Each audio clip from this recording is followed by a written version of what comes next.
The world we know is changing. It is changing faster than ever before. Technology, artificial intelligence is growing at a stunning rate. Some thinkers call the moment this accelerates the singularity. This is not distant science fiction. It is a possible future drawing closer each day. It suggests a time when the rules of our world, the very fabric of society and human experience, could be rewritten in years or even months. To live in that world will demand something new from us. Our minds weren't built for this speed. They evolved over millennia to handle slow, predictable change. We relied on past experience to guide future actions. Our brains built mental maps and habits of thought that helped in a stable environment. But what happens when the environment is no longer stable? When the past is no longer a reliable guide? Old mental maps might lead us astray. Trusted habits can become rigid prisons, blocking adaptation. For years, scientists have observed psilocybin can induce profound shifts in perception and thought. People report experiences of awe, a dissolution of the self, a fresh perspective on their lives and problems. But what is actually happening inside the brain? A landmark Cell paper in 2023 gave one of the clearest answers. Researchers used advanced brain imaging to compare mice before and after psilocybin. They didn't just see temporary changes in activity, they saw physical, structural changes in the brain's wiring. Led by Yale, the study focused on the prefrontal cortex. This region handles planning, decision-making, and moderating social behavior. It's the brain's executive control center. A single dose caused neurons there to grow. Specifically, the number of dendritic spines increased and the size of those spines grew. Think of spines as receiving docks for information. They're tiny protrusions that form synapses with other neurons. More spines equals more potential connections. Bigger spines equals stronger, more stable connections. The brain becomes more connected. To understand why this brain rewiring is so important, we must return to the concept of cognitive flexibility. Think about driving to work. You likely follow the same route every day without much thought. Your brain is on autopilot. This is efficient. It saves mental energy. But what if one day your usual route is blocked by a massive accident? A cognitively flexible mind will quickly assess the situation, consult a map or its own knowledge of the city, and plot a new course. A cognitively rigid mind might get stuck, frustrated, and unable to see the alternative routes available. This simple example applies to all areas of our lives.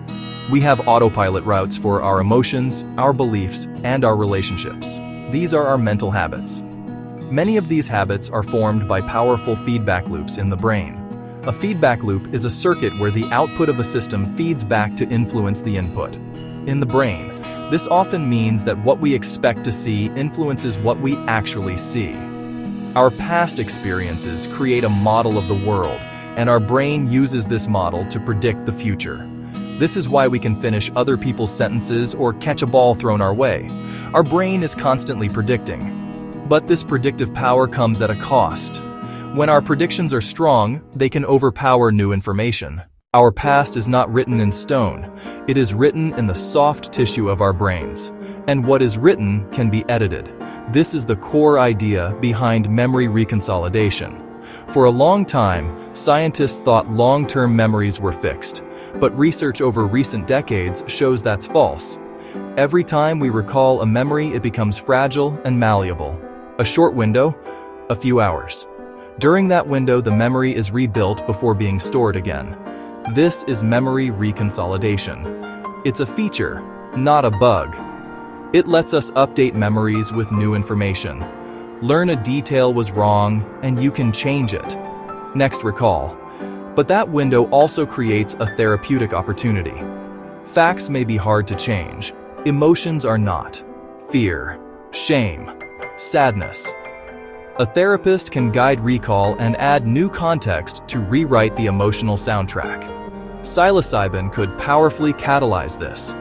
It induces heightened neuroplasticity. The brain is open to change. The Cell paper showed new synapse growth. Recall an emotional memory in that state and change is possible. Old rigid associations can loosen. The memory can be revisited with curiosity and self-compassion. Same story, different meaning, and less power over now. Imagine a memory as a song file. Melody, lyrics. These are the facts. Volume, bass, treble. These are the emotional settings. Memory reconsolidation therapy opens the equalizer. Psilocybin is a software update unlocking advanced controls you never had before. Turn down piercing volume of fear. Reduce heavy bass of grief. We now have the pieces to build a strong theoretical bridge. This bridge connects low-level biological changes to high-level psychological changes. It creates a stack of explanations, starting from the neuron up to conscious experience and behavior. At the very bottom, hardware changes. 2023. Cell paper demonstrated this. Psilocybin causes rapid growth of new dendritic spines, increasing the brain's capacity for connections. Foundational layer. Building on hardware.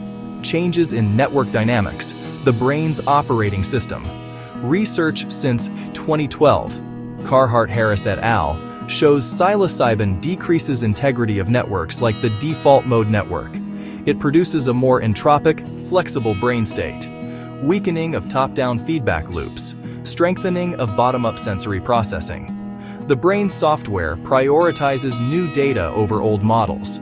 The city's traffic patterns are rerouted away from the old, congested highways.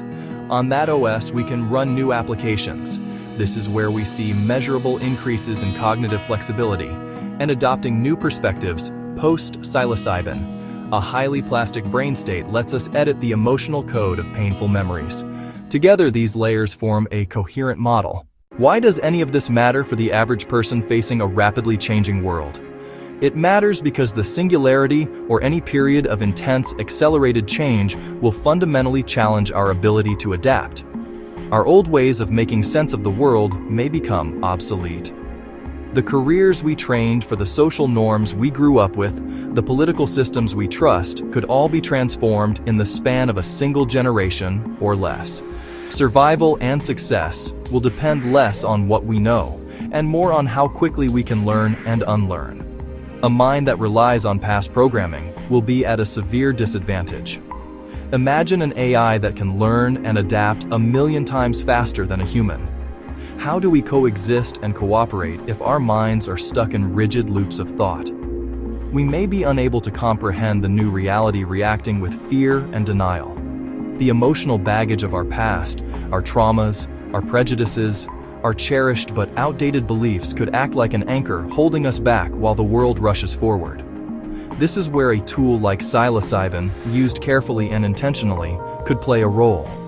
By temporarily weakening the brain's reliance on old models, it could help people break out of cognitive ruts. It could allow them to see their situation from a completely new perspective. By facilitating reconsolidation of painful or limiting memories, it could help them let go of emotional anchors that prevent embracing change. It could free up mental and emotional resources, making those resources available for new learning and creative problem-solving.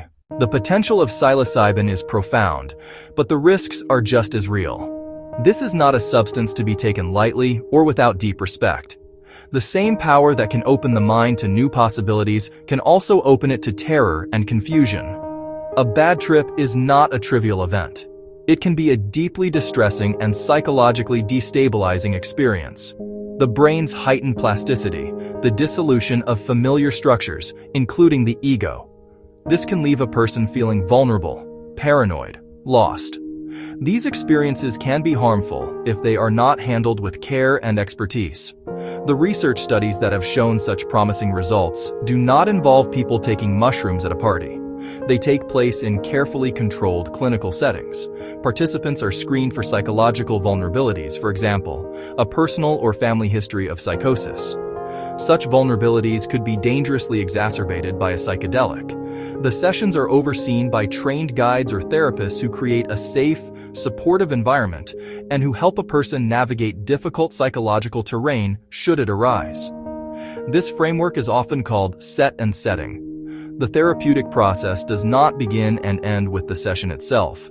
Professional protocols always include extensive preparation and integration. In the preparation phase, the therapist builds a trusting relationship with the participant, helping them clarify their intentions for the experience.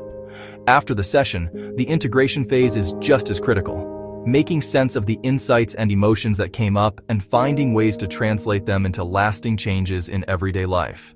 Without this structure, a profound experience can fade into a strange memory with no lasting impact. We stand at a remarkable crossroads. We stand at a remarkable crossroads. The world is accelerating towards a future of unknown and perhaps unknowable complexity. At the same time, neuroscience is beginning to hand us tools that might help us prepare our minds for that future. The essay you have just read connects these two powerful currents. It proposes that in the 21st century, the ability to change our own minds, our neuroplasticity, is not just a feature of our biology, but a critical survival trait. The ability to update our internal models of the world and unlearn old habits may be as important as any other skill we possess. Psilocybin emerges as a potent, if challenging, catalyst for this process. It offers a potential mechanism for enhancing cognitive flexibility and for therapeutically rewriting the emotional weight of our past. The 2023 Cell paper provides a crucial piece of the puzzle, showing a direct physical link between the substance and the brain's capacity to form new connections. It bridges the gap between the hardware of our neurons and the software of our consciousness. It shows how a chemical key can unlock a door in the mind, opening a space for intentional change. The path forward requires a dual approach. On one hand, we need more rigorous, well-funded scientific research. We must continue to map the effects of psilocybin on the brain, refine therapeutic protocols, and understand both its potential and its risks with ever greater clarity. We need to support the work of the labs and institutions that are pursuing this knowledge responsibly. On the other hand, we need a thoughtful public conversation. Policymakers, ethicists, therapists, citizens. How do we ensure they are used wisely and equitably? By learning to work with the brain's own capacity for change, we may cultivate the mental agility and emotional resilience needed not just to survive the coming changes, but to shape them for the better. Thank you for being here. If this helped you think differently, even a little, consider joining us for the next chapter. Please subscribe, like, share to support thoughtful, responsible science and storytelling. Your comments shape future episodes. What should we explore next? Thanks for watching. Please subscribe, like, share for more. Think about it. You'll live longer.